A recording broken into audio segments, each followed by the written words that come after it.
Good morning, everybody. It's Sunday, February 9th already. We're blowing through wintertime.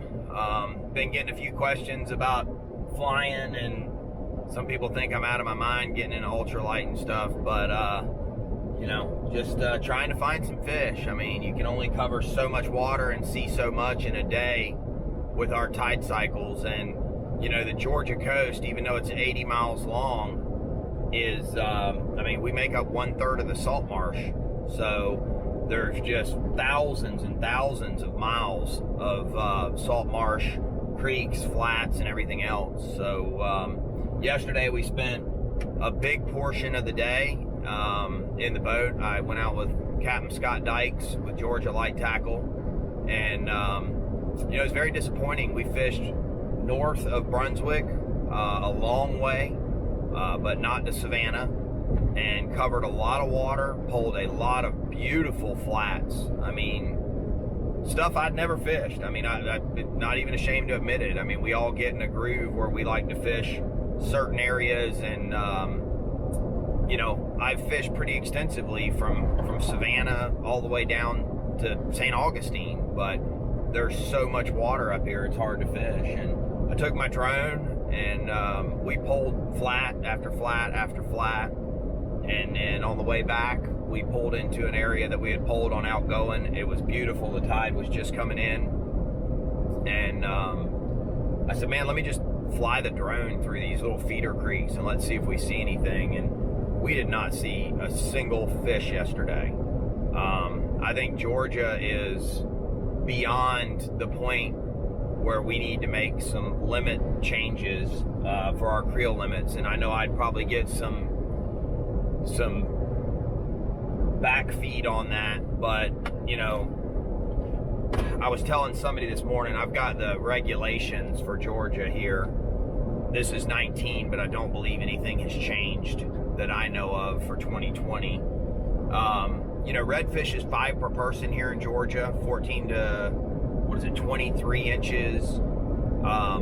Florida has multiple zones now, but the northeast corner of Florida, that Jacksonville area down St. Augustine, is still 2 per person. The rest of the state is 1. South Carolina used to be 5 per person. They dropped it down to 2, and the fishing really rebounded, so they bumped it up to 3, and then they realized, wow, that this isn't working. Our stocks are going down. So from my understanding, they went back to 2 fish per person. North Carolina, they're a different animal. They still allow gill netting and whatnot, but there's still only 1 redfish per person. So Florida is 2 and 1. South Carolina is 2. North Carolina is 1. And here we are sitting in the middle in Georgia, and it's 5. So I think it's a little excessive. I watched a guy the other day in one of the few creeks that I know that still holds decent numbers of redfish. He had a buddy, and 2 small children in the boat. They came in there, they caught a limit of fish in about 2 hours, and that was throwing back oversized fish and keeping, legal size fish. And when I stopped to talk to him, hoping I could maybe educate him a little bit, because I thought 20 redfish was a little excessive, the guy was very nice. He informed me that he had actually limited out the day before, and in the same spot. So they killed 40 redfish out of a small area that might have 150 fish in it, and we could definitely see a difference that day. I've been back once since, and I'm not seeing the numbers of fish that I normally would see in there. So unfortunately, that creek is probably on the downfall, such as so many other places. And that's what we talked about yesterday, is flats that used to just flourish with big schools of redfish are completely empty now. It's not even like there's a few fish in the school. There's 0 fish in the schools. But it's disappointing. It's disappointing that as a species, we can't manage our fisheries better, and that we need government to tell us that we have to keep less or keep more or whatever. I mean, we should be able to use common sense, because we all know as soon as the government steps in, everybody throws their arms up in the air and starts bitching and complaining about the government getting involved. Well, you know, the government has to get involved, unfortunately, and I'm not about big government and more government. I'm totally opposite of that.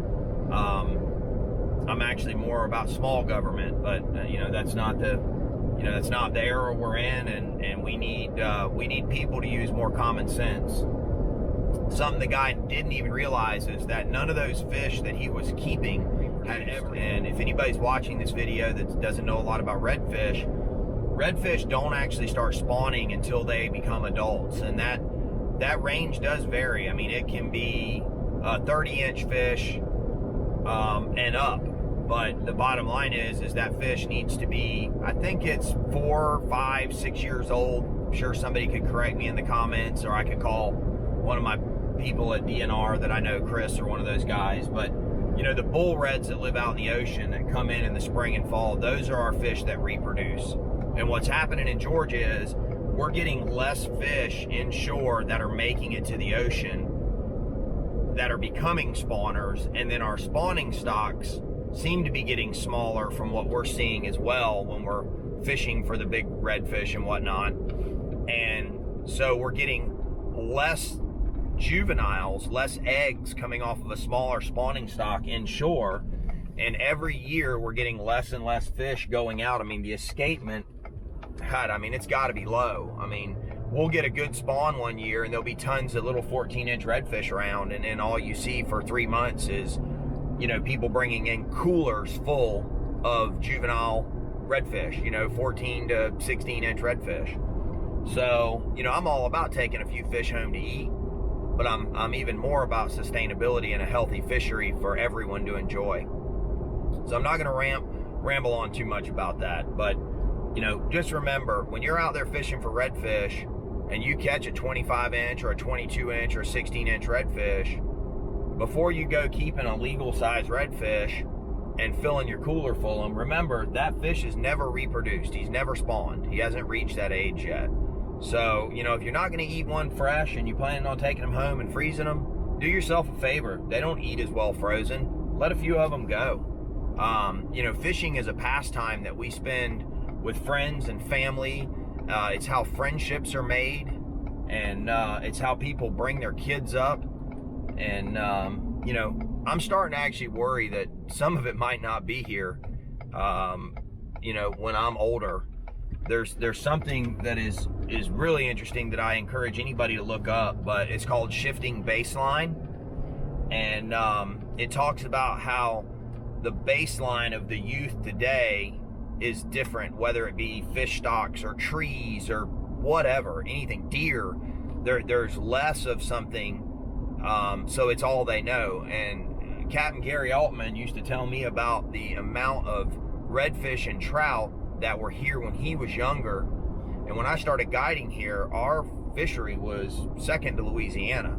I mean, we had huge schools of redfish, and Georgia was known for, you know, redfish in the 7 to 12, 13 pound range inshore. We had nice sized, you know, we had great inshore red fishing, schools and schools and schools on the flats, and we just don't have that anymore.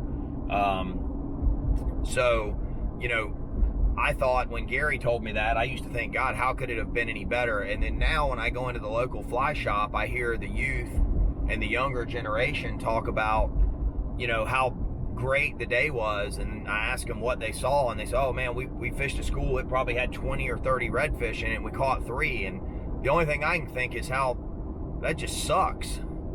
You know, I've got videos and pictures of schools of hundreds of redfish on the flats. People used to doubt me till I started putting videos up.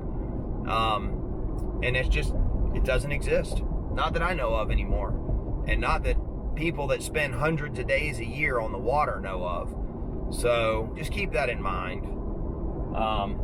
That's just today's little education. I want to tell everybody about what we talked about. This is being the regulations and why I think the whole thing should be overhauled. But in state waters, you can keep 5 reds, you can keep 15 black drum, 15 trout, 15 flounder. Flounder only need to be 12 inches. You can keep 25 spot. Whiting have no size limit.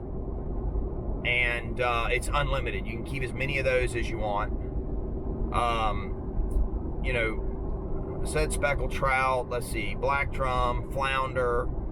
You know, the main things we fish for inshore, the limits are just crazy compared to other states. I mean, one person can keep 15 black drum or 15 trout or 15 sheep's head. I mean, who needs 30 fillets of fish to eat from one fishing trip? I don't get it. Maybe you guys can enlighten me. Please subscribe to our videos. That's all I'm going to talk about today. Hope you guys enjoy it. Until next time, tight lines. Don't forget to visit our website at southeasternangling.com, our Instagram page, which is at southeastern_angling, and of course our YouTube channel.